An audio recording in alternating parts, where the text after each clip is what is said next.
أعوذ بالله من الشيطان الرجيم. بسم الله الرحمن الرحيم. الحمد لله رب العالمين، والصلاة والسلام على أشرف الأنبياء وسيد المرسلين سيدنا محمد وعلى آله وأصحابه أجمعين. اللهم صل على سيدنا محمد وعلى آل سيدنا محمد كما صليت على إبراهيم وعلى آل إبراهيم في العالمين إنك حميد مجيد. أعوذ بالله من الشيطان الرجيم. بسم الله الرحمن الرحيم.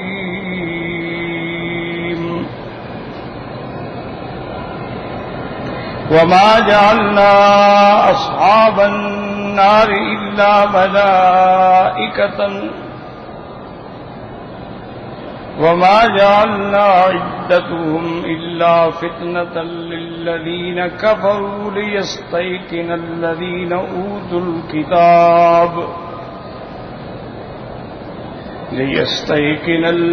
أوتوا الكتاب ويزداد الذين آمنوا إيمانا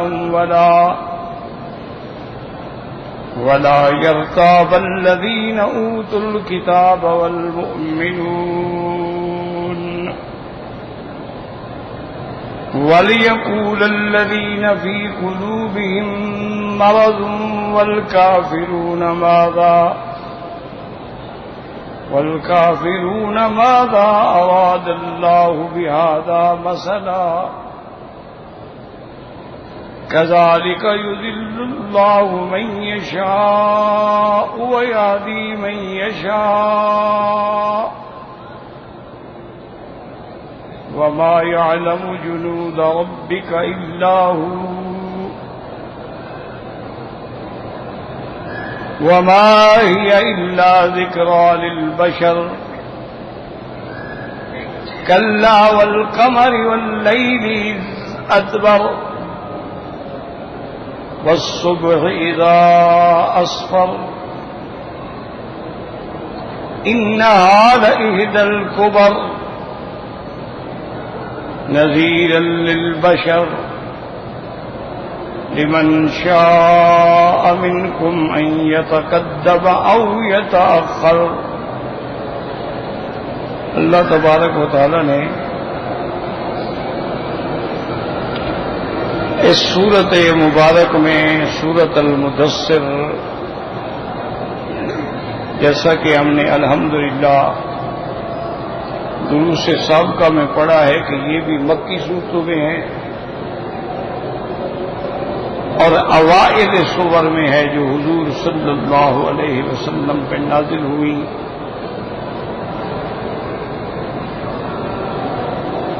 کیونکہ یہ بات صحیح روایات سے ثابت ہے کہ سب سے پہلے اول شیء نزل من القرآن، یعنی سب سے پہلے قرآن پاک میں سے جو اترا ہے اور حضور صلی اللہ علیہ وسلم غار حرا میں تھے، تو سب سے پہلے یہ آیت مبارک اتری ہیں اقرأ بسم ربک الذی خلق.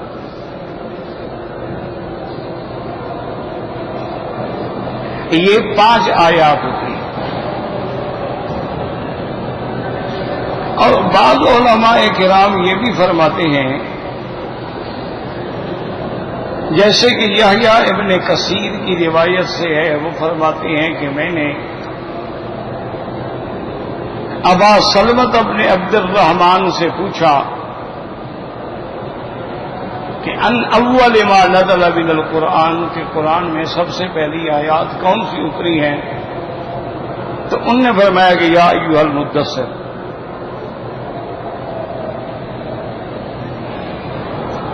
اب یاد رکھیں کہ مفسرین کرام نے ان دونوں روایات کو جمع کیا ہے میں نے کہا کہ سب سے پہلی جو آیات ہے وہ تو اقرا، اس میں تو کوئی اختلاف نہیں، اور اسی کو امام بخاری رحمۃ اللہ علیہ نے بھی روایت کیا ہے، حضرت جابر رضی اللہ تعالی عنہ سے روایت ہے، اور انہوں نے فرمایا کہ اول شیء نزل فی القرآن جو ہے وہ یہ ہے۔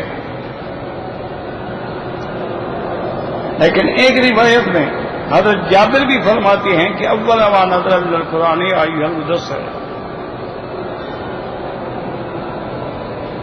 لیکن بہرحال ایک بات یاد رکھیں کہ جمہور کا فیصلہ یہ ہے، جمہور کا معنی یہ ہوتا ہے کہ جس طرف سارے صحابہ ہو جائیں۔ تو اب اگر ایک یا دو صحابہ کا قول ان کے خلاف بھی ہے تو وہ قول جمہور نہیں ہوگا، وہ ان کا تفرد ہوگا، فیصلہ اسی پہ ہوگا جس پہ سارے صحابہ کا اتفاق۔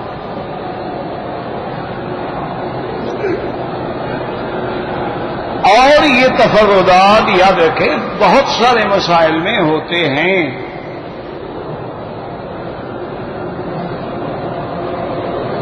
سیدہ عائشہ صدیقہ کے تفردات ہیں، بعض سیدنا معاویہ رضی اللہ تعالی عنہ کے تفردات ہیں، اور بھی صحابہ کے تفردات ہیں، لیکن قول الجمہور ہوتا ہے۔ اسی لیے ہمیشہ یاد رکھیں کہ امام ابو حنیفہ رحمۃ اللہ علیہ ان کا جو طریقہ کار ہے نا اپنی کتابوں میں، اپنے فقہ کی کتابوں میں، تو سب سے پہلے تو وہ اللہ کے قرآن کی آیت سے دیکھتے ہیں کہ اگر قرآن مل جائے تو بات ختم۔ جب نص آ گئی، قرآن آ گیا، تو پھر تو ادھر ادھر جانے کی ضرورت ہی نہیں ہوتی نا۔ اس لیے امام صاحب سب سے پہلے کتاب اللہ، اگر وہ مسئلہ قرآن میں نہیں ہے یا ہے لیکن اجمالی ہے،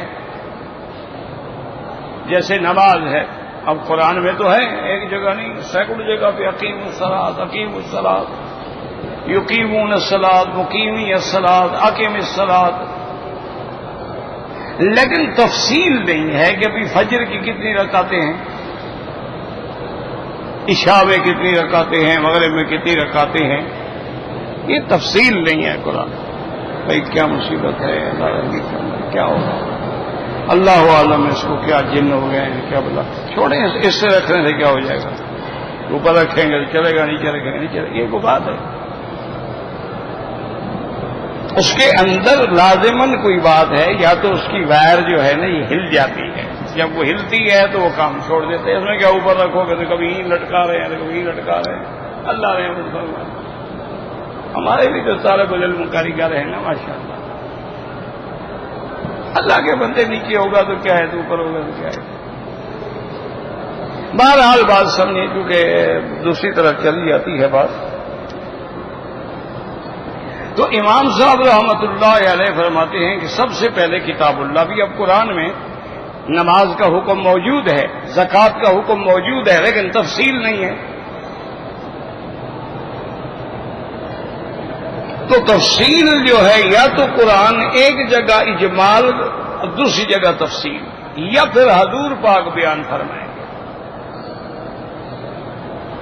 کیونکہ صاحب قرآن، صاحب شریعت، صاحب دین حضور محمد مصطفیٰ ہیں،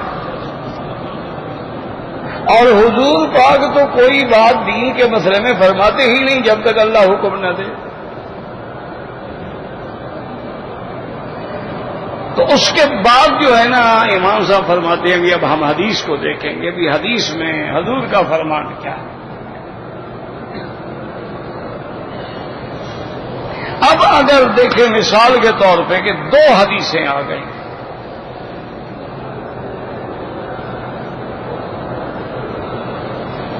حدیث موجود ہے لیکن دو ہیں، جیسے آمین دور سے بھی ہے، ایسا بھی ہے۔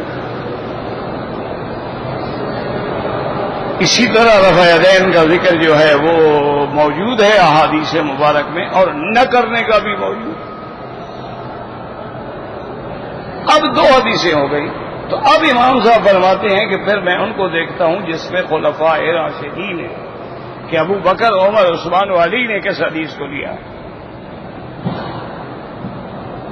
کیونکہ وہ اقرب الی رسول اللہ ہے، حضور کے سب سے زیادہ قریب۔ اور اگر ان میں بھی کوئی مسئلہ نہیں ملا، پھر آپ عشرہ مبشرہ کو دیکھتے ہیں، ان میں بھی نہیں ملا ہے تو پھر آپ دیکھتے ہیں کہ اچھا کہیں اجماع مل جائے، وہ بھی نہیں ملا ہے تو پھر کہتے ہیں کہ ٹھیک ہے، پھر ہم باقی دلائل کی روشنی میں اجتہاد کریں۔ اور یہ بالکل حدیث کے مطابق ہے، امام صاحب کی اپنی بات نہیں ہے، یاد رکھو۔ اور کوئی امام ابو حنیفہ ہو، امام شافعی ہو، امام مالک ہو، امام احمد بن حنبل ہوں رحمہ اللہ علیہم، محدثین ہیں، اور علماء، کوئی بھی امام تصور ہی نہیں کر سکتا کہ قرآن و حدیث کے خلاف بات ہو۔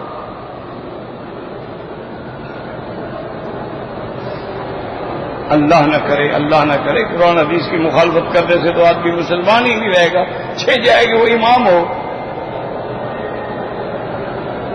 تو وہ اسی حدیث پہ عمل کرتے ہیں جو حضرت معاذ بن جبل رضی اللہ تعالیٰ عنہ کی حدیث ہے کہ جب حضور نے ان کو یمن کی طرف بھیجا تو آپ نے فرمایا کہ معاذ بن جبل تم اب ماشاءاللہ گورنر بن کے جا رہے ہو، کیف تقضی، لوگوں کے جھگڑے آئیں گے، فیصلے آئیں گے، کیسے فیصلہ کرو؟ میں اقضی پہ کتاب اللہ کے قرآن کے مطابق فیصلہ کروں۔ حضور نے فرمایا اللہ کے بندے فإن لم تجد، اگر وہ مسئلہ قرآن میں نہ ہو تو حضرت معاذ نے کہا بسنت رسول اللہ، حضور پھر آپ کی سنت سے، آپ کی احادیث مبارک سے، آپ کے طریقے سے۔ حضور نے فرمایا اللہ کے بندے اگر سنت میں بھی وہ مسئلہ نہ ہو تو میں اجتہد، تو پھر میں اجتہاد کروں۔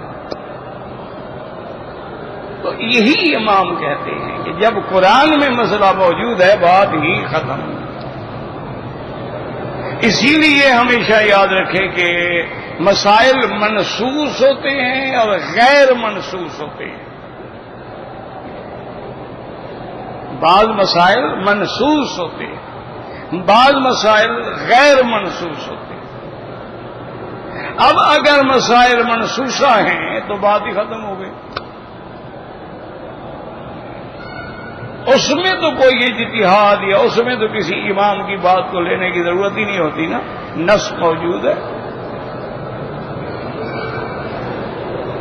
البتہ جو مسائل جو ہیں غیر منسوسہ ہیں پھر ان کو دیکھنا پڑتا ہے کہ غیر منسوسہ مسائل کے اندر ہمیں دلیل کس وزن کی ملے، کیوں مسائل میں بڑا محکم ہوتے ہیں، متشابہ ہوتے ہیں، مجمل ہوتے ہیں، مفصل ہوتے ہیں، معارض ہوتے ہیں، غیر معارض ہوتے ہیں۔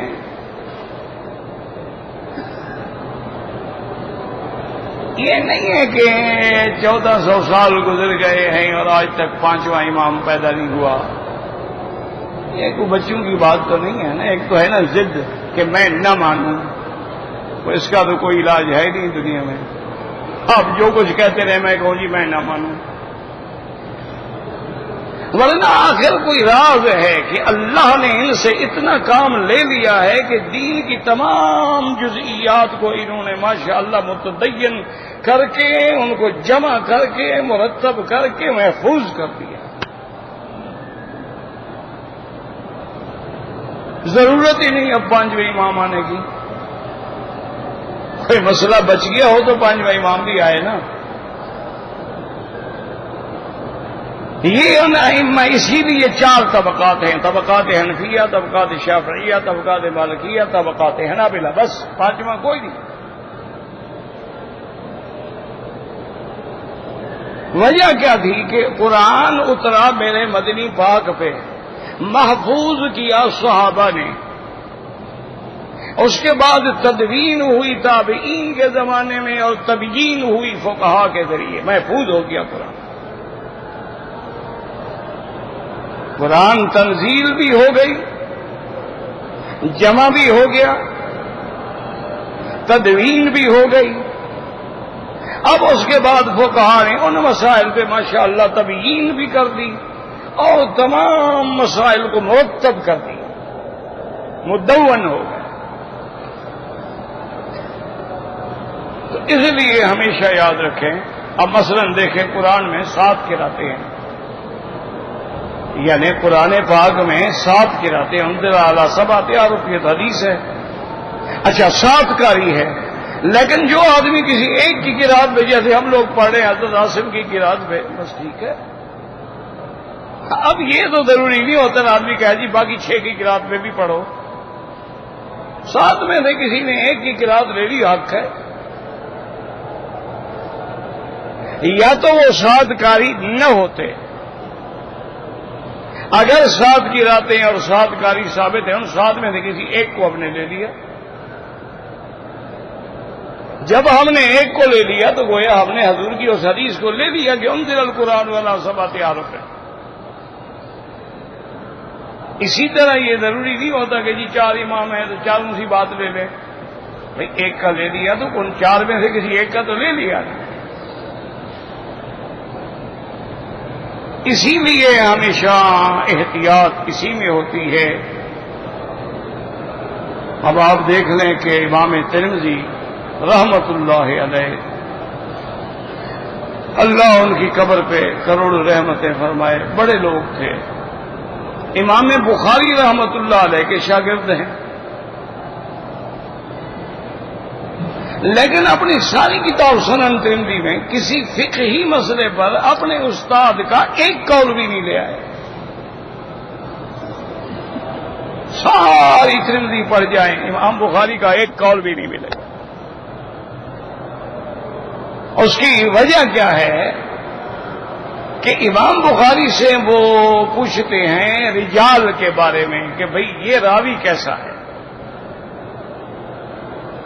جہاں تک فقہ کا تعلق ہے وہ نہیں پوچھتے، کیونکہ وہ جانتے ہیں کہ میرے استاد جو ہیں محدث تو ہیں، اسماء و رجال پہ ان کی نظر ہے، لیکن وہ فقیہ نہیں ہے. اس لیے فقہ کا مسئلہ ان سے نہیں لیتے. حدیث کی بات ہو تو پھر امام بخاری سے پوچھتے ہیں، رجال کی بات ہو تو امام بخاری سے پوچھتے ہیں. تو یہ قاعدہ ہے، ہمیشہ یاد رکھیں، ہمیشہ اصولی بات یاد رکھیں کہ جتنے محدثین گزرے ہیں ان سب نے بھی لازماً ان ائمہ اربعہ میں سے کسی کے قول کو لیا ہے. اسی لیے ایک کتاب ہے الحتہ فی اصحاب سیاح الستہ، نواب صدیق حسن خان اہل حدیث عالم گزرے ہیں، انہوں نے یہ کتاب لکھی. انہوں نے لکھا ہے کہ اصحاب سیاح ستہ جو ہیں ان سب کا تعلق ائمہ فقہا سے. تو اس لیے ہمیشہ یاد رکھیں. اب دیکھیں نا جی یہاں 2 قول متعارض ہو گئے. ایک صحابی فرما دیتے ہیں کہ پہلی قرآن کی آیتیں اتری ہیں اقرأ باسم ربک، اور ایک وہ بھی صحابی ہے حضرت جابر، وہ کہتے ہیں نہیں اول ما نزل یا ایھا المدثر، کہ سب سے پہلے یہ سورت اتری ہے. تو اب دونوں صحابی ہیں. صحابی تو سچے ہوتے ہیں، صحابہ تو عدول ہوتے ہیں، صحابہ تو صادق ہوتے ہیں، ان میں کوئی جھوٹا تو ہوتا ہی نہیں نا. جتنے صحابہ ہیں سب صدوق ہیں، جتنے صحابہ ہیں سب عدول ہیں. تو اس لیے اب محدثین نے، مفسرین نے، علماء نے یہ دیکھا کہ بھی ایک تو زیادہ صحابہ کس قول کی طرف ہیں، اور دوسری بات یہ دیکھی انہوں نے کہ بھی ان کو دونوں باتوں کو ہم جمع کر دیں. انہوں نے کہا بھی دونوں سچے ہیں. اصل میں سب سے پہلی آیات تو اتری ہیں اقرا والی، لیکن اس کے بعد پھر وحی بند ہو گئی تھی. پھر فترۃ الوحی کا زمانہ ہے، وحی آنا رک گیا. اب فترۃ الوحی کے بعد جو پہلی آیت اتری وہی ایھا المدثر ہے. انہوں نے اب دونوں کو جمع کر دیا، بات ختم ہو گئی. دونوں صحابہ بھی سچے، دونوں کی بات بھی سچی، دونوں کا قول بھی سچا. اسی لیے ہمیشہ یاد رکھا کرو، اگر صحابہ کی کوئی بات سمجھ نہ آئے علماء سے رجوع کریں۔ اسی طرح اگر کسی اولیاء اللہ کی کوئی بات ہے تو صوفی لوگ ہوتے ہیں وہ کبھی اپنے عالم استغراق میں بیٹھے ہوتے ہیں، ان کے منہ سے کوئی بات نکل جاتی ہے، ان کو کہا جاتا ہے شطحیات، وہ قابل حجت نہیں ہوتی، نہ قابل حجت ہوتی ہے نہ قابل گرفت، اعتراض بھی نہ کرو۔ اللہ عالم اس اللہ کے بندے نے کس عالم میں کہہ دیا اور اس کے دل میں کیا تھا۔ اس لیے علماء کہتے ہیں کہ بھئی اگر ایسی کوئی بات ہے تو پہلے تو ان کی کتابیں پڑھا ہی نہ کرو، جس آدمی کو ان علوم سے واسطہ ہی نہیں ہے بالکل نہ پڑھو۔ ہمارے بہت سارے لوگ ہوتے ہیں نا جی، وہ ماشاءاللہ امام غزالی کی کتابیں پڑھنا شروع کر دیتے ہیں، بہت سارے لوگ ہوتے ہیں ماشاءاللہ جناب وہ فصوص الحکم پڑھنا شروع کر دیتے ہیں، بہت سارے لوگ ہوتے ہیں اپنی عربی کی فتوحات مکیہ پڑھنا شروع کر دیتے ہیں، اور بہت سارے لوگ ہیں جو ان کتابوں کو لیتے ہیں۔ یہ بالکل ظلم ہے جب تمہیں ان مسائل کا علم ہی نہیں، ان کی مصطلحات کا علم ہی نہیں ہے، پڑھو گے تو نتیجہ یہ نکلے گا گمراہ ہو جاؤ۔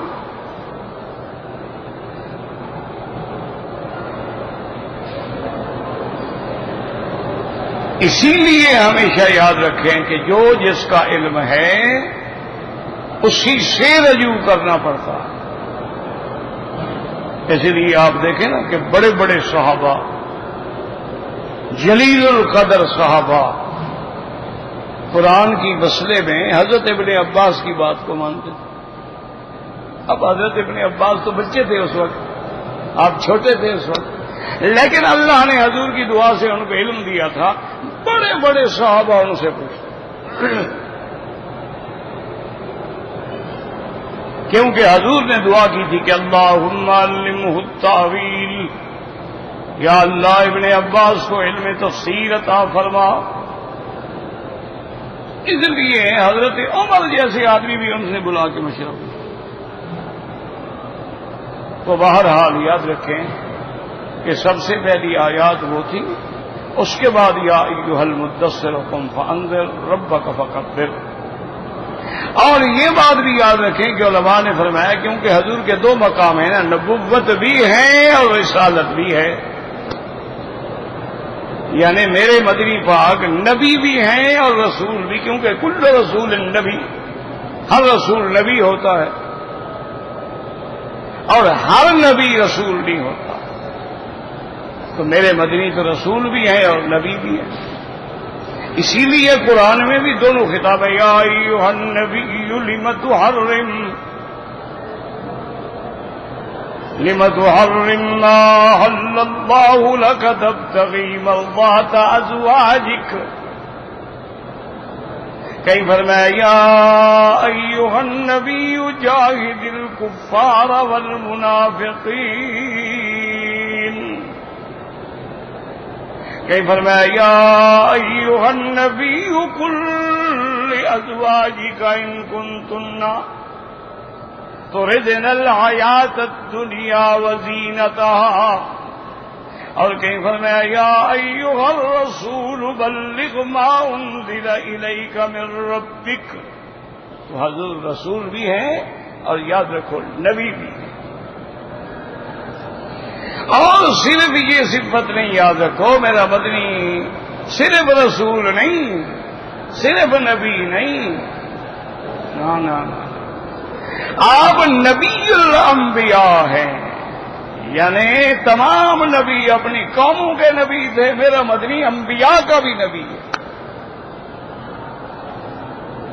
ہر نبی اپنی قوم کا امام تھا، یہ میرے مدنی کا شان ہے جو تمام انبیاء کا بھی امام۔ اس لیے امام الانبیاء والمرسلین، یہ مقام بھی حضور کو ملا ہے اور کسی نبی کو۔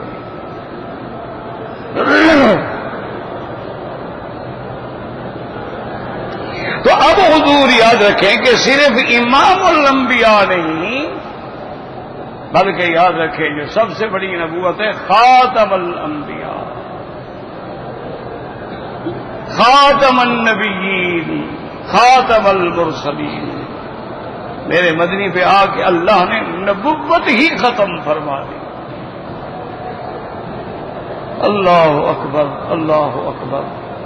اب نبوت کا دروازہ ہی بند ہو گیا. لا نبی بعدی ولا رسول بعدی. تاکہ کوئی بہانہ نہ بنائے کہ بھئی نبی نہیں آ سکتا رسول آ سکتا.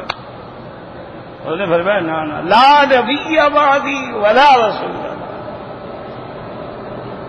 اور کسی نے کہہ دیا ہے کہ بھئی وہ خاتم کا معنی مہر ہے، یعنی خود تو نبی نہیں آ سکتا لیکن حضور کی مہر سے آ سکتا ہے، تو وہ بھی اللہ کے نبی نے وعدے کر دیا کہ انا خاتم الانبیاء وانتم خاتم الامم. مجھ پہ نبوت ختم، تجھ پہ امت ختم. اب یہ نہیں کہ حضور کی امت مہر لگا دے کہ نئی امت آ جائے گی.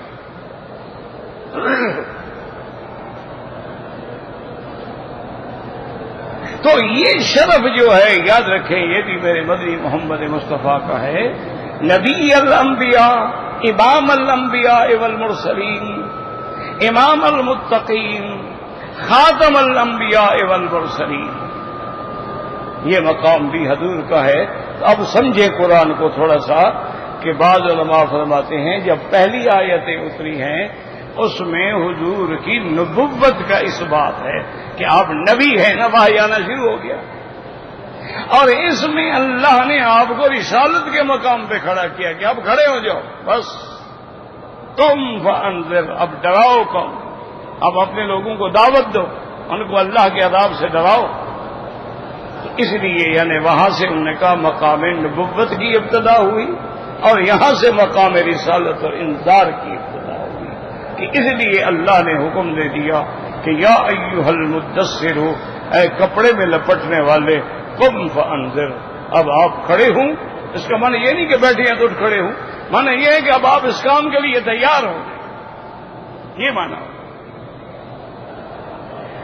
یہ معنی نہیں ہوتا ہے کہ آپ بیٹھے ہیں تو کھڑے ہو جائیں. یہ معنی نہیں ہوتا. معنی ہے کہ آپ بس تیار ہو جائیں. قم فانذر. جیسے اللہ فرماتے ہیں اذا نودی للصلاۃ من یوم الجمعۃ فاسعوا.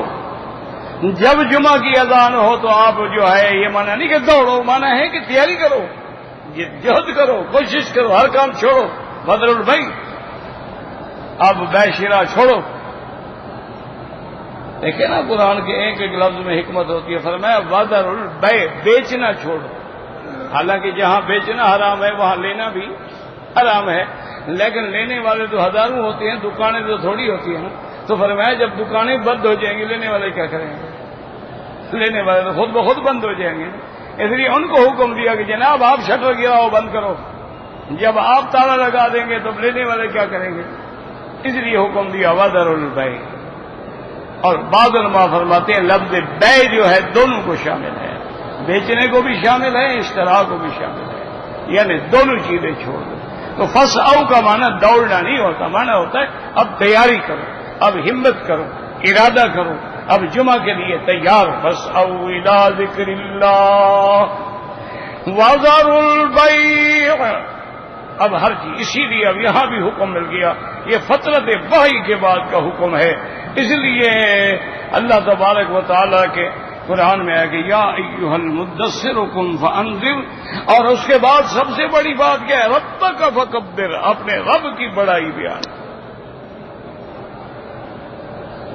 اسی لیے آپ دیکھیں کہ ہماری ہر عبادت میں پہلا لفظ کیا ہے؟ اللہ اکبر. اذان دیں گے تو رب کی بڑائی ہے نا، اللہ اکبر. تکبیر کہیں گے تو رب کی بڑائی ہے، اللہ اکبر. نماز شروع کریں گے تو رب کی بڑائی ہے، اللہ اکبر. تو سب سے بڑی چیز یہ ہے کہ رب کی بڑائی کیا. اب جب رب سب سے بڑائی رب کی ہے، عظمت رب کی ہے، کبریائی رب کی ہے، تو کوئی اور الہ بن ہی نہیں سکتا. اس لیے فرمایا ربک فکبر وثیابک فطہر.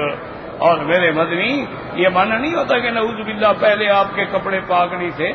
معنی یہ ہے کہ اپنے لباس کو ہمیشہ پاکیزہ رکھیں، اپنے جسم و جان کو، اپنے لباس کو، اپنے عقائد کو. جیسے کہ اللہ نے حکم دیا تھا ابراہیم علیہ السلام طہر بیتیا، میرے گھر کو پاک کر دو. اب حالانکہ گھر تو نہیں بنایا، اس وقت تو کوئی بت نہیں تھے نا، جب حضرت ابراہیم علیہ السلام نے گھر بنا دیا تو گھر تو نہیں بنایا. اب ابراہیم علیہ السلام تو بتوں کے مخالف ہیں. مانا یہ تھا کہ ذہنی معنوی طور پہ اس گھر کو پاک کرو کہ اب یہاں کبھی شرک کی دعوت نہ ہو, اب یہاں کبھی غیر اللہ کو نہ پوجا جائے, اب یہاں کسی غیر اللہ کا طواف نہ کیا جائے, اب یہاں کسی غیر اللہ کی نظر نیاز نہ مانی جائے.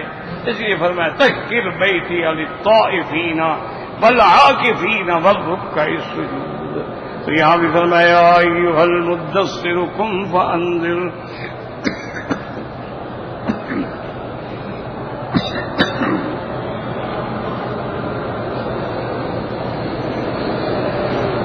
مجھے کافی اللہ رحمت فرمائے, دعا بھی کیجیے گا. آج بھی میں سارا دن ہسپتال میں تھا اور انڈوسکوپی کرو, یہ کرو, یہ کرو, بڑی تکلیف ہے اور کان کی ٹیوب بند ہے. بہرحال میرا تو ایمان ہے, آپ دعا کریں گے دل سے تہجد میں تو کام ہو جائے گا.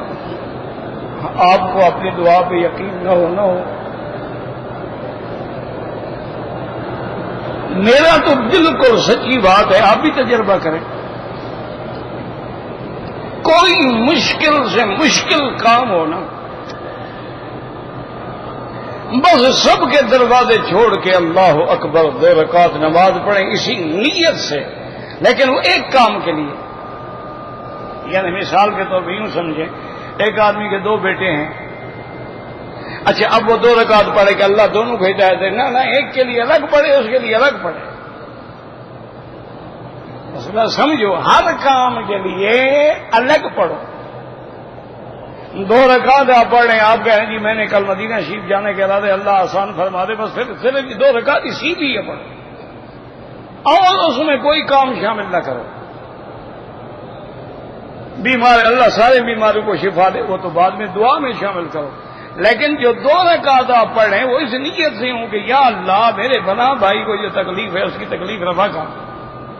صرف ایک کام کے لیے. جب ہو کوئی اور کام ہے پھر 2 رکعت پڑھو, کوئی اور کام آ گیا پھر اور 2 رکعت پڑھو, کوئی اور مشکل پڑ گئی پھر اور 2 رکعت پڑھو. اس لیے اہل اللہ کی بات تو بات میں سب سے بڑی شان تو میرے آقا کی ہے نا. صحابہ کہتے ہیں اذا حزبہ امر بادر الی الصلاۃ, حضور کو جب بھی کوئی مشکل پیش آتی نماز, کوئی خبر آتی دشمن اللہ اکبر. اور یہی قرآن کا حکم ہے کہ واستعینوا بالصبر والصلاۃ, اللہ کی مدد پکڑو, صبر بھی کرو. تکلیف ہے اس میں اللہ کی حکمتیں ہیں, گناہ دھل رہے ہوں گے, کفارہ سیئات ہو رہی ہوگی, ٹھیک ہے ہم عاجز ہیں, بندے ہیں, تکلیف ہوتی ہے, پریشان تو ہو جاتی ہے نا, انسان ہے نا. اور دوسرا حکم کیا تھا واستعینوا بالصبر والصلاۃ, نماز. تو یہ ایک وظیفہ یاد کر لیں کہ جب بھی کوئی مشکل ہونا, لیکن ایک کام کے لیے ایک دفعہ. اور وہ 2 رکعت جو ہے یہ بھی بعض علماء کہتے ہیں نا کہ 11 دفعہ قل هو اللہ احد پڑھو ہر رکعت میں, یہ ضروری نہیں. یہ بزرگوں کے تجربے ہوتے ہیں. قرآن حدیث کا حکم ہے بھائی نماز پڑھو.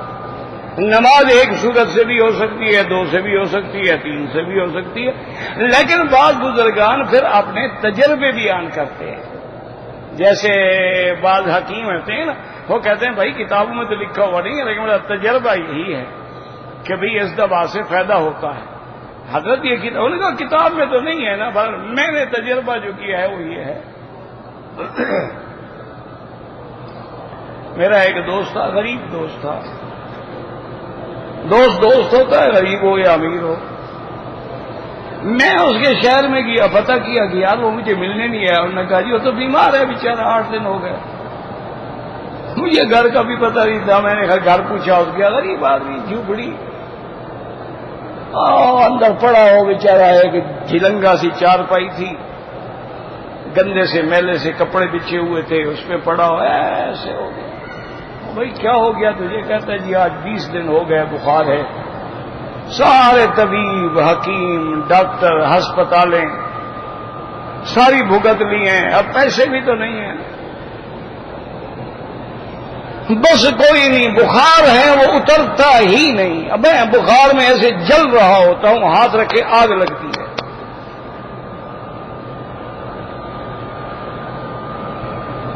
میں نے اپنے ملازم جو تھے میرے ساتھ، میں نے کہا یار اس کو اٹھاؤ، کوئی ٹانگا شانگا منگواؤ، اس کو بٹھاؤ ٹانگے میں۔ اس نے کہا حضرت میں اٹھنے کے قابل نہیں ہوں، یا تمہیں اٹھا کے رکھ دیں گے اور کیا۔ خیر وہ ٹانگے میں ہم نے اس کو بٹھایا، بیچارے کو، ایک آدمی پیچھے بیٹھے، اس کو پکڑ رکھو، یہ تو غریب ایسے ہے تو گر جائے گا۔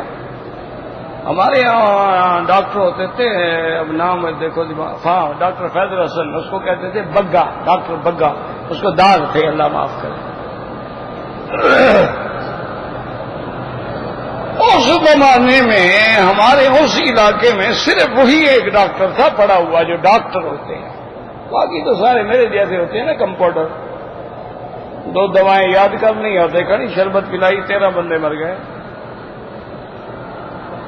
کھانسی کی شربت پلائی 13 بندے مر گئے۔ تو وہ پہلا ڈاکٹر تھا جس کو نواب آف بہاولپور 4 ڈاکٹر تھے جن کو انگلینڈ لے گئے تھے، لندن، اور وہاں سے وہ پڑھ کے آئے تھے، ان میں ایک یہ تھا، بد دماغ آدمی تھا،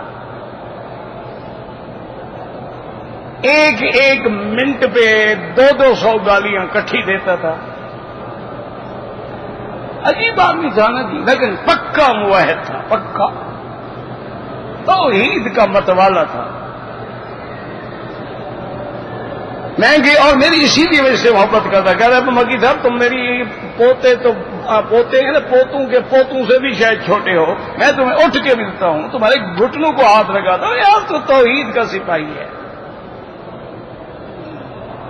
بس اس لیے میں تم سے پیار کرتا ہوں، مجھے تم سے کیا لینا دینا ہے۔ میں خیر لے گیا، میں نے کہا جی میرا غریب دوست ہے، کہتے لٹاؤ اس کو، لٹایا، جا کے دیکھا، اب شب سے بھی یاد رکھا کہ جگہ کھولی، منہ کھولو بھائی، منہ شروع دیکھا، واپس آ گیا میرے پاس، اپنے کمپاؤڈر کو بلایا، کہتے سب سے پہلے تو بہت اچھی قسم کی چائے بنا کے جیسے میرے لیے بناتے ایسے نہ بنانا، وکیل صاحب نازک آدمی ہے ویسے چائے نہیں پیتا، اچھی چائے بناؤ، برتن اچھی طرح صاف ستھرے ہو، یہ میری طرح نہیں ہے کہ تم 3 دن کے دھلے ہوئے برتنوں میں چائے ٹھوک دیتے ہو۔ اور دوسرا یہ ہے کہ کنین ہاورلڈ کا 10 cc کا ایک انجیکشن تیار کرو۔ میں اب چپ کر کے، مجھے پتا تھا یہ بد دماغ آدمی ہے، میں بات کروں تو اللہ معاف کرے بکواس نہ کرے۔ خیر چائے آ گئی، اب میں دل میں کانپ رہا ہوں، میں نے کہا یار اچھا ہوا وہ غریب دوست بیچارہ زندہ تو تھا، ڈاکٹر صاحب جو دوائی دے رہے ہیں نا انشاءاللہ ہم اس کی لاش لے کے جائیں گے۔ 10 cc انجیکشن ہاورلڈ کونین کا، وہ تو اونٹ کو لگاؤ تو گر جائے، 1 cc ہوتا ہے، زیادہ سے زیادہ 2 cc لگا دو۔ ڈاکٹر صاحب نے کہا 10 cc والی سرنج بھر کے، وہ جو مکی صاحب کا مریض ہے لگاؤ اس کو۔ میں چپ، خیر وہ جناب چلا گیا کمپاؤڈر، انجیکشن تیار کر، میں نے ایسے مذاق میں نے کہا حضرت بندے کو مارنے کے اور بھی تو کافی سارے طریقے ہیں، ضروری انجیکشن دے کے مارنا ہے؟ کہتے دیکھو مکی صاحب توحید کا مسئلہ ہو، فقہ کا مسئلہ ہو، میں تمہارے ساتھ کبھی نہیں بولتا، ڈاکٹری میں مت بات کرو، تم ڈاکٹر نہیں ہو، یہ تمہارا علم ہے، مرتا ہے تو مر جانے دو، تم کون سا میرے پاس بھی شباب آدمی لے آئے ہو، لاش کو اٹھا کے لے آئے ہو، وہ پہلے ہی تو مردہ ہے۔ میں چپ کر کے خیر جناب انجیکشن لگا دیا، کہا جی اس کو لے جاؤ اور اس کو دودھ گرم کر کے اور اس میں خالص گھی ڈال کے اس کو پلاؤ، جب یہ کہے نا مجھے پانی چاہیے، پانی نہیں دینا، وہی گھی اور دودھ دینا ہے، پانی مانگے پانی بالکل نہیں، پانی دو گے مر جائے گا، یہ دودھ اور گھی اس کو پلانا ہے۔ میں نے کہا جی ٹھیک ہے، ہم ٹانگے پہ اٹھایا، میں واپس ابھی آیا، ان کے بعد تو خیر پیسے نہیں تھے، غریب آدمی تھے، میں نے کچھ پیسے دیے بھی اس کے لیے، کھانا پانی کو سبزی فروٹ شروٹ بھی لو اور دودھ شودھ بھی لو، اور میں نے اس کی بیوی کو بچوں کو سنا کہ ساری رات اس کو یہ دودھ پلاؤ، انہوں نے کہا ٹھیک۔ دوسرے دن میں نے آدمی بھیجا، میں نے کہا یار پتہ کرو اس کا، مر گیا زندہ ہے؟ اس نے کہا جی میں گیا، وہ تو باہر ماشاءاللہ دھوپ پہ نکل کے بیٹھا ہوا تھا، کہتا ہے بخار شخار اتر گیا ہے، ابھی میں تھوڑا تھوڑا چلنے کے قابل ہوں، وکیل صاحب ادھر ہوں تو پھر میں ادھر آ جاؤں گا۔ اور نوکر نے کہا ادھر نہ آنا، بخار اتر گیا، ٹھیک ہو گیا۔ میں نے پوچھا ڈاکٹر صاحب سے بہت عرصے بن کر کیوں؟ نے کہا اس کو ملیریا کرانک ہو گیا تھا، وہ آخری حدوں پہ پہنچ گیا تھا، اس کا کوئی علاج ہی نہیں تھا۔ اب علاج یہ تھا یا مریض مرے یا ملیریا مرے۔ وہ آخری میں نے حربہ کر دیا، مریض بچ گیا تو اس کی قسمت، تجربہ تو میں نے کر دیا۔ تو بہرحال اس لیے ہمیشہ یاد رکھیں کہ بعض تجربات ہوتے ہیں، بعض بزرگوں پہ واردات ہوتی ہیں، وہ شریعت نہیں ہوتی، شریعت قرآن ہے، شریعت حدیث ہے، شریعت کتاب اللہ ہے، سنت رسول۔ اب حدیث متعارض آ گئی ہے تو پھر اس کو حل کرو، جمع نہیں ہو سکتی ہیں، خاموش رہو تاکہ کسی فرمان رسول کی توہین نہ ہو جائے۔ اس کے بعد اللہ پاک نے حکم دیا وَالرُّجْزَ فَاهْجُرْ، اور میرا مدنی محمد مصطفیٰ صلی اللہ علیہ وسلم اللہ کے دین کو بیان کریں اور بتوں کو ہمیشہ کے لیے جھٹک دیں۔ آپ تو پہلے بھی وَلَا تَمْنُن تَسْتَكْثِرْ، کسی پہ اس لیے احسان نہ کریں کہ آپ کو بدلہ زیادہ دے، بس آپ احسان کریں، دے نہ دے۔ وَلِرَبِّكَ فَاصْبِرْ، اور آپ ہر چیز اپنے رب کی رضا کے لیے برداشت کریں، وہ چاہے تکلیف دے، وہ چاہے صحت دے، وہ چاہے آزمائے، وہ چاہے تو اولاد انبیاء کو شہید کرا دے، اور وہ چاہے تو فرعون کو 200 سال تک سر میں درد بھی نہ پڑے، یہ اس کا نظام ہے، ہم کون ہے بات کریں۔ فَإِذَا نُقِرَ فِي النَّاقُورِ فَذَلِكَ يَوْمَئِذٍ يَوْمٌ عَسِيرٌ عَلَى الْكَافِرِينَ غَيْرُ يَسِيرٌ۔ اور اللہ تبارک و تعالی نے فرمایا میرا بدنی جس دن سور پھونکا جائے گا وہ ایسا دن ہوگا، شدید دن ہوگا، اور کافروں کے لیے تو کوئی نرمی نہیں ہوگی لیکن مومنوں کے لیے نرم ہوگا۔ اور اس کے بعد اللہ فرماتے ہیں ذرنی ومن خلقت وحیدا وجعلت له مالا ممدودا۔ بعض علماء فرماتے ہیں کہ یہ آیتیں جو ہیں ایک خاص کافر تھے ولید بن المغیرہ، وہ ہمیشہ اپنی مال پہ اولاد پہ فخر کرتے تھے۔ اللہ نے فرمایا میرا بدنی اس ظالم کو چھوڑیں، بس اس سے میں بدلہ لوں گا، جس کو میں نے مال دیا بڑھنے والا، وبنین شہودا، اولاد دی ساتھ رہنے والی، ومہدت لہ تمہیدا۔ اللہ تبارک و تعالی نے فرمایا میں نے اس کو اکثر اموال کے اندر بھی جما دیا، مختلف قسم کے مال دیے۔ ثم یطمع ان ازید، کلا، چاہتا ہے کہ مجھے اور بھی ملے، ہرگز نہیں۔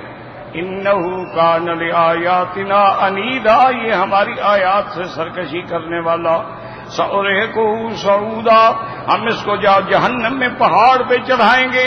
انہ فکر وقدر، اس نے سوچا، اندازہ لگایا۔ اللہ نے فرمایا مارا جائے، دیکھو کیسے اندازہ لگایا۔ ثم قتل کیف قدر، ثم نظر، پھر غور کیا، ثم عبس وبصر، پھر تیوڑی چڑھائی، ثم ادبر واستکبر، اس کے بعد پیٹھ موڑی اور تکبر کر کے چلا گیا اور کہنے لگا یہ قرآن نہیں، ان ھذا الا سحر یوثر، یہ جادو ہے، ان ھذا الا قول البشر، یہ انسان کا کلام ہے۔ سأصلیہ سقر، اللہ نے فرمایا ہم اس کو جلائیں گے جہنم میں۔ وما ادراک ما سقر، میرا مدنی آپ کو کیا پتا کہ وہ جہنم کیا بلا ہے، وہ آگ لا تبقی ولا تذر، جو کچھ نہیں بچاتی اور کچھ نہیں چھوڑتی۔ لواحۃ للبشر علیہا تسعۃ عشر، اور وہ باغ ایسی ہے کہ ہر چیز کو ظاہر کر دینے والی ہے۔ اور اللہ تبارک و تعالی نے جہنم پہ فرمایا 19 فرشتے رکھے ہیں۔ تو اب انشاءاللہ زندگی باقی تو پھر یہاں سے سبق شروع ہوگا۔ سابقہ سبق میں نے دہرا دیا تاکہ اتنے دن ہو گئے نا تو بھول جاتا ہے۔ اور اسی لیے جو طالب باقاعدگی سے پڑھنا چاہتے ہوں اور کتابیں نہ ہوں وہ نام لکھوا دیں، تاکہ کچھ دوست ہیں اہل خیر ان کو کہیں گے، ان کو کتابیں لے کے دے دیں گے۔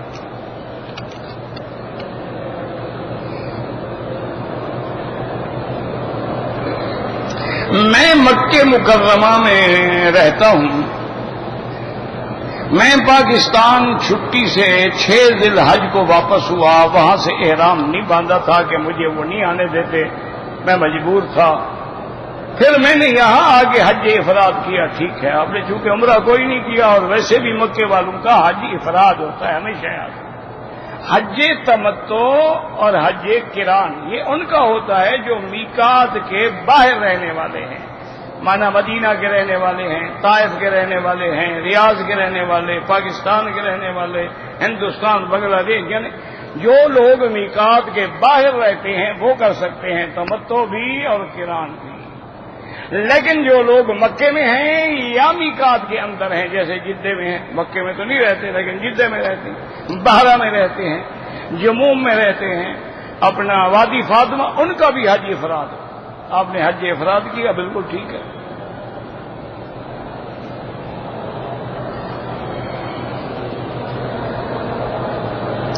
کہتے ہیں جی کہ زواج مسیار جو ہے، میرا بھائی اصل بات تو یہ ہے کہ ہم تو اس کے قائل نہیں ہیں، سیدھی بات ہے۔ بہرحال ہماری کیا حیثیت ہے، مانے یہ ہے کہ ہمارے علماء جو ہیں، ہمارے اساتذہ، ہمارے مشائخ، وہ اس نکاح کے بالکل قائل نہیں۔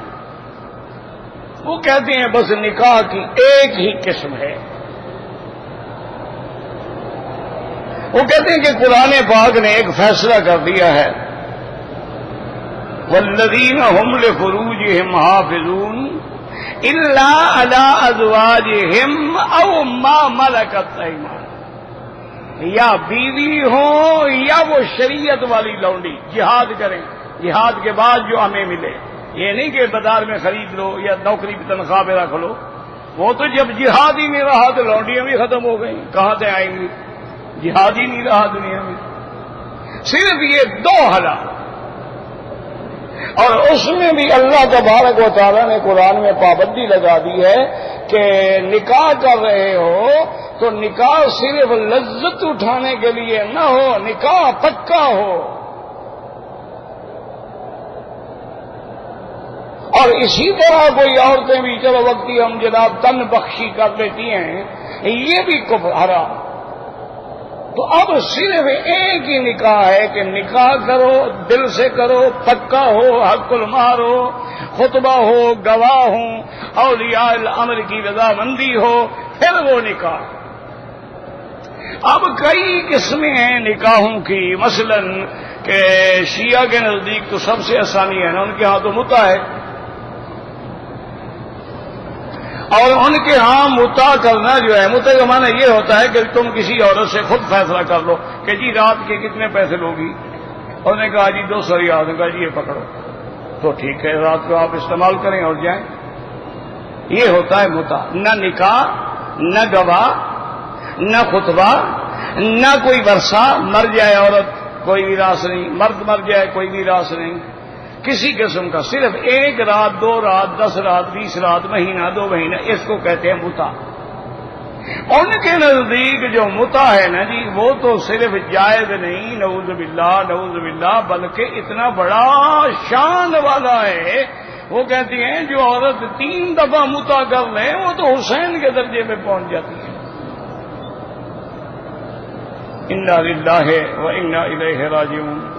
اور بعض کتابوں میں اتنا لکھا ہے کہ جب عورت متع کرنے کے بعد غسل جنابت کرتی ہے اور بالوں کو چھٹکتی ہے، اس سے جتنے پانی کے قطرے گرتے ہیں اس سے فرشتے پیدا ہوتے ہیں، نعوذ باللہ، یعنی فرشتے بھی پلید ہوتے ہیں۔ اللہ نے جن کو معصوم مخلوق بنایا ہے، ان کے پلید پانی سے وہ غسل کے بعد پیدا ہوں گے، نعوذ باللہ ثم نعوذ باللہ۔ بہرحال وہ کہتے ہیں جی کتابوں میں ہے، بھی کتابوں میں تو یہ بھی ہے کہ صحابہ شراب پیتے تھے، اسی طرح کتابوں میں بخاری شریف میں یہ بھی ہے کہ صحابہ متع کرتے تھے، لیکن جب حرام نہیں تھا، جب تک شراب حرام نہیں تھا خود حضرت حمزہ پیتے تھے، حضور کے سگے چچا سید الشہداء، یعنی انہوں نے ایک دفعہ نشے کی حالت میں حضرت علی کی اونٹنی کو ذبح کر دیا، اس کی اوپر جو کوہان ہوتی ہے نا وہ کاٹ کے کہا چلو جی کباب بناؤ کھلاؤ۔ حضرت علی نے دیکھا، روتے ہوئے حضور کے پاس گئے کہ حضرت آگے دیکھیں تو صحیح آپ کے چاچا نے کیا کیا ہے۔ حضرت آپ تشریف لے آئے تو نشے میں تھا، دیکھ کے کہا حل انتم الا عبید آبائی، کون ہو؟ میرے باپ دادے کی کوئی نوکر ہو، تم کیا کرنے آئے ہو؟ حضور نے فرمایا علی چھوڑ دو، بیچارہ نشے میں ہے، اس کو ہوش ہی نہیں ہے، تو اس کو میں کیا کہوں، تمہارا نقصان جو ہے وہ میں پورا کر دوں گا۔ تو بہرحال بات یہ ہے کہ وہ اس وقت تک شراب حرام نہیں ہوا، جب شراب حرام ہو گیا انما الخمر والمیسر والانصاب والازلام رجس من عمل الشیطان، اس کے بعد بتاؤ کسی صحابی نے شراب پیا؟ جب متع حرام ہو گیا اس کے بعد دکھاؤ کسی صحابی نے متع کیا؟ پہلے کی کتابیں لے کے اور پہلے کی روایات لے کے اس طرح اگر کوئی روایت لے آئے حضرت آدم علیہ السلام ایک بہن بھائی کا آپس میں نکاح کر دیتے تھے، تو کیا ہم بھی بہن بھائیوں کا نکاح شروع کر دیں؟ یہ بہت بڑی جہالت ہے، متع حرام۔ اچھا اسی طرح ایک ہے نکاح مؤقت۔ نکاح مؤقت کا معنی یہ ہوتا ہے کہ مثال کے طور پہ میں پڑھنے کے لیے یورپ گیا، امریکہ گیا، جرمنی گیا، آسٹریلیا گیا، کہیں گیا، اچھا نوجوان بچہ ہے پڑھنے کے لیے گیا ہے تو انسان ہے آخر، اس کے خواہشات ہوتے ہیں، تو بعض علماء کہتے ہیں کہ بھئی وہ وہاں ایک سال رہیں تو ایک سال کے لیے نکاح کر لیں، اور یہ ہو کہ بعض کہتے ہیں کہ نیت بھی چاہے کر لے، بعض کہتے ہیں نیت تو نہ کرے طلاق کی، لیکن بہرحال دل میں ہے تو یہی کہ یہ میرا نکاح ایک سال کے لیے، جب جاؤں گا تو طلاق دے کے چلا جاؤں گا، تو اس کو کہتی ہیں نکاح مؤقت، لیکن ہمارے علماء اس کے بھی قائل ہیں، وہ کہتے ہیں غلط بات۔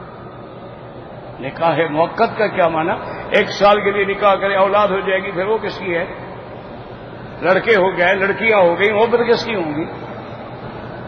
یہی وہ مصیبتیں ہیں نا میرا بھائی، کہ ہمارے بڑے دولت والے پیسے والے لوگ جا کے بتیں کرتے ہیں، عیاشیاں کرتے ہیں اور مجرے سنتے ہیں، چکلے میں جاتے ہیں، طوائفیں اور شوبز کی لڑکیوں سے ناجائز تعلق رکھتے ہیں، پھر ان سے جو لڑکیاں پیدا ہوتی ہیں وہی پھر چکلے میں بیٹھی ہوتی ہیں۔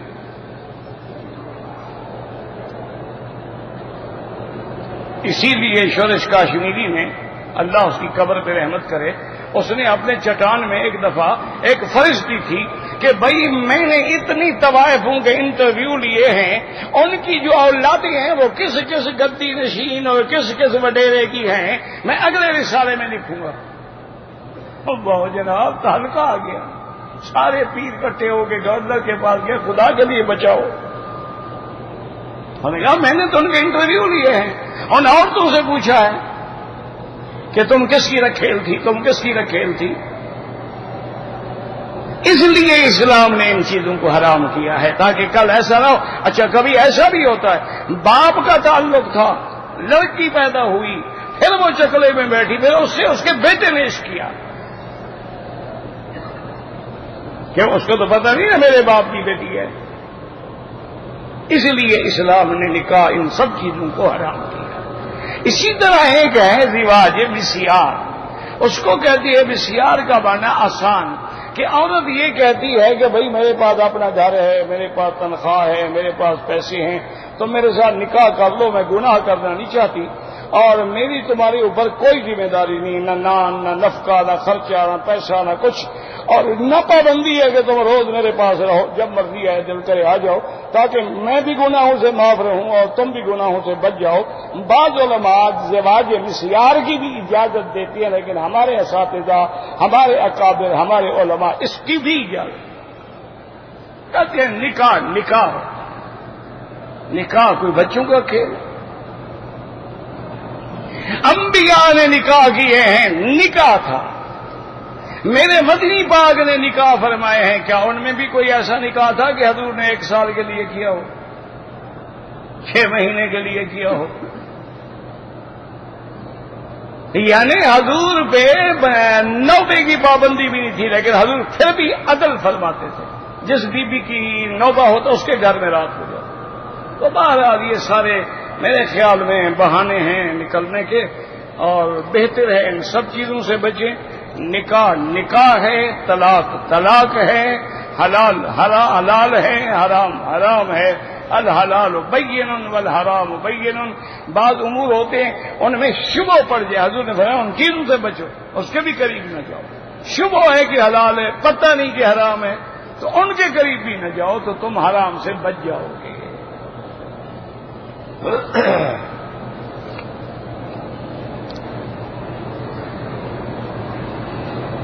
مجھے تو پتہ نہیں جی، بخاری شریف میں حدیث تو کتاب الفتن دیکھ لیں، بس کہاں ہے آپ خود مل جائے گی۔ کتاب الفتن بخاری شریف کی فہرست دیکھ لیں، اس میں کتاب الفتن جیسے کتاب الجنائز ہے، کتاب الایمان ہے، کتاب العلم، اسی طرح کتاب الفتن ہے۔ اس میں ان فتنوں کا ذکر ہے جو قیامت سے پہلے آئیں گے، جیسے دجال کا فتنہ ہے، یا ماجوج کا فتنہ ہے، اور فتنے ہیں، تو بہرحال آپ کو انشاءاللہ وہاں مل جائیں گے۔ لیکن میرا بھائی میری ایک گزارش سنو، یہ بخاری شریف میں جو آدمی کتاب حدیث ڈھونڈ نہیں سکتا وہ سمجھے گا کیا؟ اس لیے مہربانی کرو، بخاری شریف بڑی عظیم کتاب ہے، اور اس کے سمجھنے کے لیے، اس کے پڑھنے پڑھانے کے لیے بہت بڑے علم کی ضرورت۔ یعنی ابواب بخاری جو ہیں وہ اتنے مشکل ہے کہ علماء نے صرف ابواب بخاری کو حل کرنے کے لیے کتابیں لکھی ہیں۔ اس لیے اگر تمہیں شوق ہے، اللہ نصیب کرے، لیکن کسی عالم کے پاس جا کے بخاری شریف پڑھو۔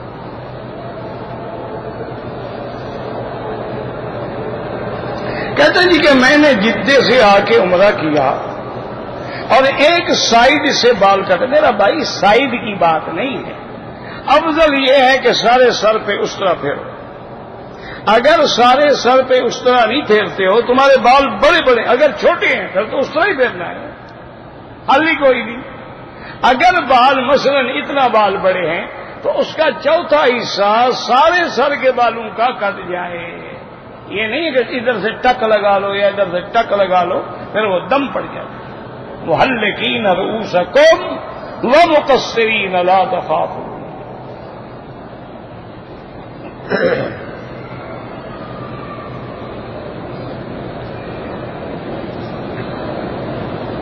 بہرحال کہتا ہے جی کہ میں پاکستان سے جدے آیا اور میں نے عمرہ ادا نہیں کیا، کوئی بات نہیں، آپ کی نیت ہی جدہ تھی تو احرام ضروری نہیں۔ پھر ایک مرتبہ مکہ شریف بھی آیا تھا، واپس جدہ چلا گیا۔ اب آیا، میں مکے میں رہتا ہوں، میں نے عمرہ کرنا ہے تو آپ مسجد عائشہ سے یا جیرانہ سے جا کے احرام باندھیں اور کر لیں، کوئی بات نہیں۔ لیکن احرام باندھنے کے لیے حد حرم سے باہر جانا ہوگا۔ کیا مانا؟ یا مسجد عائشہ جاؤ، جیرانہ جاؤ، عرفات جاؤ، حدیبیہ جاؤ، یا جیسے جدے جاتے ہو جدے جا کر جدے سے احرام باندھ کے آ جاؤ۔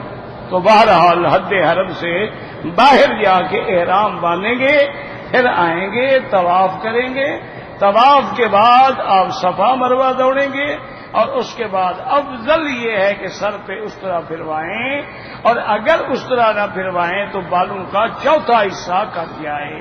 اچھا، یہ بھی افضل ہے کہ مروہ پہ حل کروائیں، حالانکہ سارے مکے میں جائز ہے، سارے حرم میں جائز ہے، کیونکہ مروہ پہ آدمی نہیں ملتے، یا سالون نہیں ملتے، یا کاریگر نہیں ملتے، یا رش زیادہ ہوتا ہے، تو سارے مکے میں آپ کہیں حرام کرا سکتے ہیں۔ لیکن افضل بہرحال یہی ہے کہ آپ مروہ پہ، حضور پاک نے اپنا حلق مبارک مروہ پہ کرایا۔ اسی طرح ایک دفعہ آپ نے بال مبارک کٹوائے وہ بھی مروہ پہ کٹوائے، اور حج میں آپ نے جو حلق کرایا وہ مینا میں کرایا۔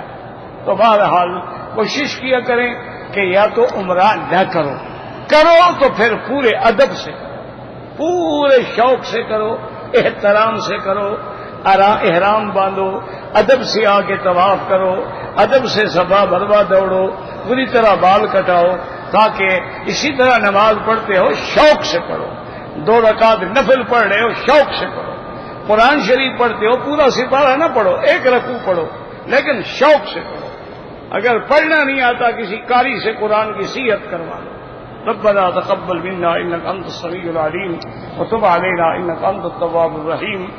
اللهم متعنا باسمائنا وابصارنا واشرح صدورنا واحينا بقواتنا ما ابقيتنا واجعله الوارث منا واجعل ثارنا على من ظلمنا وانصرنا على من عادانا. اللهم اغفر حاجاتنا يا سميع الدعاء يا اللہ